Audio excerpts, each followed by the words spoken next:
মৃত্যুর আগে বলে গেছে যে আমি কাউকে কিছু বলি নাই, আমি কাউকে কিছু বলি নাই, শুধু হাসছিলাম, এটুকুই এটুকুই বলে গেছে, পরে নাই। দেশটা আমার স্বাধীন হয়েছে প্রশংসনীয় বেশ, স্বাধীন দেশে হাসলেও এখন জীবনটা হচ্ছে শেষ। ভালুকা থানার কাইসাল গ্রামের পারভেজ নামের ছেলে শত কষ্টের পর কলেজে পড়ার সৌভাগ্যটা মেলে। বাবার স্বপ্ন পূরণ করতে পড়তো জেগে রাত্র, প্রাইম এশিয়া বিশ্ববিদ্যালয়ের টেক্সটাইল বিভাগের ছাত্র।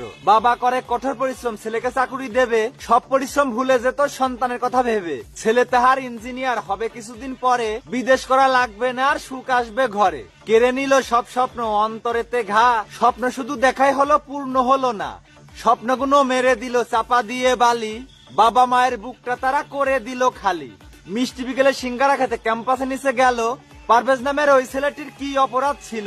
হয়তো একটু হেসেছিল ফ্রেন্ড সার্কেলের সাথে, দোষ না করেও সরি বলে হাত রেখেছে হাতে।